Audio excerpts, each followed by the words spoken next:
أيها المؤمنون عباد الله إماء الله. Chers frères et croyants, chères sœurs croyantes, bien-aimés du prophète Mohammed sallallahu alayhi wa sallam, pour lesquels le prophète sallallahu alayhi wa sallam a consacré son invocation et sa prière vis-à-vis de son Seigneur, gloire à lui. Ummati Rabbi Ummati, ma communauté de foi, ô mon Seigneur, ma communauté de foi, préserve-la, protège-la, guide-la, comble-la par ta miséricorde, disait sallallahu alayhi wa sallam. Allah, gloire à lui, a fait en sorte que le prophète sallallahu alayhi wa sallam nous transmet cette miséricorde. Et Abu Darda radiyallahu ta'ala anhu nous rapporte du prophète sallallahu alayhi wa sallam qu'une fois, alors que Abu Darda, comme tous les autres compagnons radiyallahu ta'ala anhum, demandait au prophète sallallahu alayhi wa sallam un conseil et cherchait auprès de lui enseignement et initiation. Il lui dit: ô messager de Dieu, indique-moi, apprends-moi, enseigne-moi une action. Si je l'accomplis, Allah me permettra d'être éternellement au paradis. Le prophète sallallahu alayhi wa sallam lui dit: ne te mets pas en colère, tu seras au paradis. Ne te mets pas en colère, tu seras au paradis. Ce n'est pas seulement pour Abu Darda, mes frères et sœurs, c'est pour nous tous.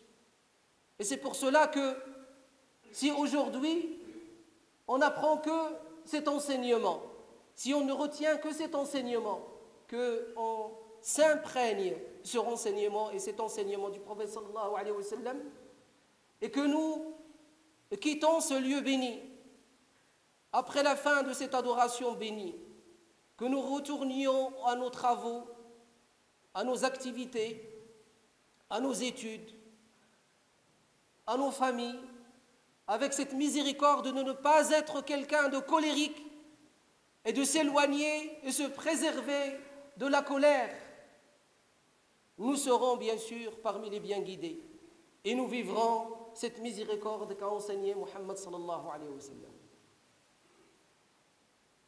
Hudayfa ibn al-Yaman, ce grand compagnon parmi les compagnons du prophète Muhammad sallallahu alayhi wa sallam que vous connaissez et que vous aimez, lui et son père, al-Yaman.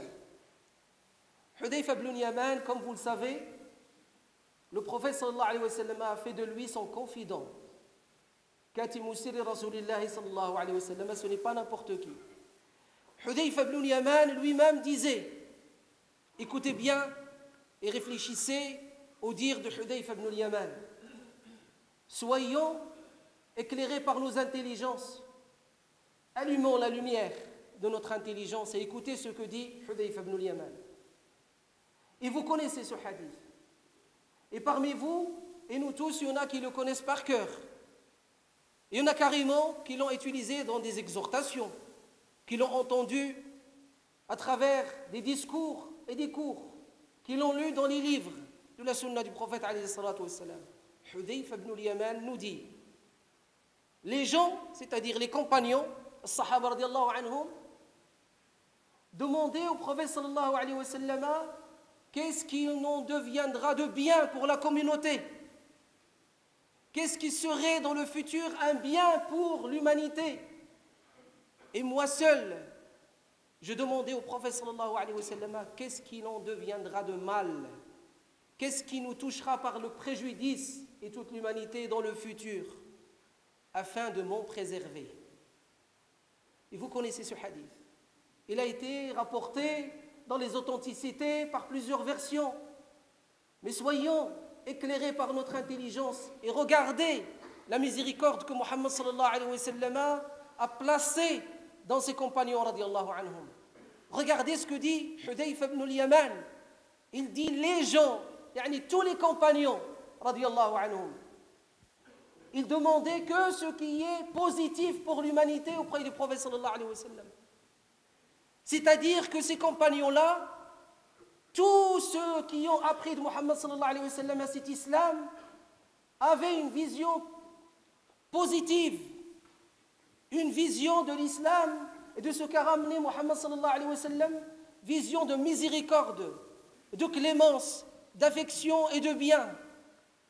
Et n'espérer auprès d'Allah Azza wa Jal que ce qui est bon, que ce qui est sauvegarde et bien-être pour l'humanité et pour les musulmans, excepté Hudayfa radiallahu anhu. Et il dit la raison pour laquelle il demandait au prophète sallallahu alayhi wa sallam cela, il dit afin que je puisse m'en préserver.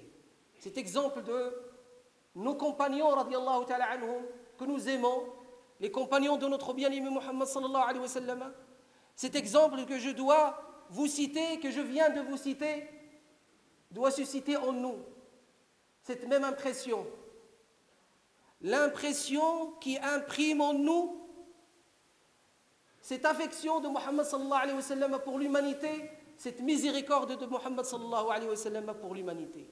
Le prophète alayhi salatu wa sallam, tellement il était une clémence et tellement il réfléchissait cette clémence que la quasi-totalité des compagnons radiallahu anhum ne voyaient dans le futur que le bien, que la clémence et que la miséricorde. Et c'est pour ça qu'ils ont agi afin qu'Allah Azza wa Jal leur permette d'être un élément et un moyen de par Allah subhanahu wa ta'ala pour réaliser cette clémence, cette paisibilité, cette paix et ce bien-être pour la communauté de foi musulmane, pour toute l'humanité et pour toutes les créatures d'Allah, car elles sont les œuvres d'Allah subhanahu wa ta'ala.